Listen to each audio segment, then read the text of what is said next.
bienvenue à tous, 5h15 sur Europe 1. Marilyn Hérault, votre histoire dingue ce matin. Alexandre, est-ce que vous aimez les chats? J'aime les chats. Vous savez que je leur parle. Ah bon? Mais oui. Ah bah dites Et donc. ils me répondent aussi. Alors je les comprends pas toujours. Ah très bien. Non mais j'aime les chats. Ça va oui. bien chez vous? Oui, oui, ça va. En tout cas, tous les amoureux des chatons trop mignons, si vous pensez aimer les chats, attendez de voir ce qui se passe au Japon.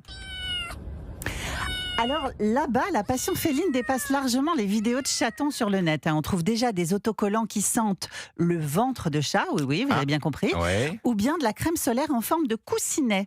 Et désormais, écoutez bien, il y a une barbe à papa qui ressemble à une touffe de poils récupérée après le brossage de votre matou. Moi, Oui. qui ressemble seulement, c'est pas du. Ah hein. oui, non, Oui, c'est oui. bien, ça ressemble.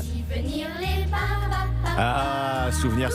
Mais Eh oui. Bon, ça existe vraiment alors? Exactement, cette création porte même un nom très clair, ça s'appelle le poil de chat trop bon, c'est le nom. Bon. Alors derrière cette idée un peu folle, il y a la marque japonaise Nekoishi, spécialisée dans les accessoires pour chats. Alors on le sait, tous ceux qui ont des chats ont déjà retrouvé des poils sur leurs vêtements, leur canapé, Oh là leur là, ordinateur, Partout. et même dans le café du matin. Ça, c'est moi sympa. Ah ouais, mais certains vont jusqu'à conserver les petites touffes récupérées après le brossage et les tricotent pour en faire des pulls. Mais non. Véridique. Si, j'en ai vu. Alors ici, ça se mange. C'est une barbe à papa ou plutôt une barbe à chacha et sans risque d'allergie. Bon, et c'est une véritable innovation en fait. Ah oui, Ouais. c'est très technique et pointu, mais le plus amusant, c'est le sérieux du projet. Les designers ont travaillé sur plusieurs prototypes afin d'obtenir la texture parfaite du vrai poil de chat. Alors on imagine les réunions, il faut plus de duvet, le roux n'est pas assez roux, Ouais. on manque encore un peu d'effet boule de poil. Bon, résultat, une barbe à papa tricolore baptisée Mike, et c'est le nom donné au Japon au chat à 3 couleurs. Je vous ai mis les photos sur le site europe1.fr, vous allez voir, c'est ultra réaliste. C'est un minou roux. Effectivement, c'est à s'y méprendre, cette boule de barbe à papa. Ça doit être comme un peu bizarre à manger, non?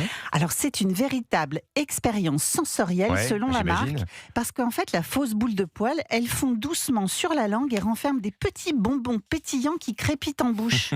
Alors ils sont vraiment trop forts, parce que côté marketing, tout a été calculé au poil. Au poil, bien Mais sûr. oui, parce mais que oui. le lancement, il a eu lieu avant la journée nationale du câlin au chat qui est début juin au Japon. Ah, ils ont ça, eux? Ah oui, ils ont La ça. journée nationale Il faudrait- du câlin au chat. Ouais, Bon. il faudrait qu'on invente ça. Bon. Alors pour le prix, la fausse touffette est vendue un petit peu plus de 5 € dans une boutique de Yokohama et ça fait le buzz, comme on dit. Alors on a quand même passé un cap marketing. Alors je ne sais pas la prochaine étape, peut-être une glace goût sieste sur radiateur ou un album musical de ronronnement.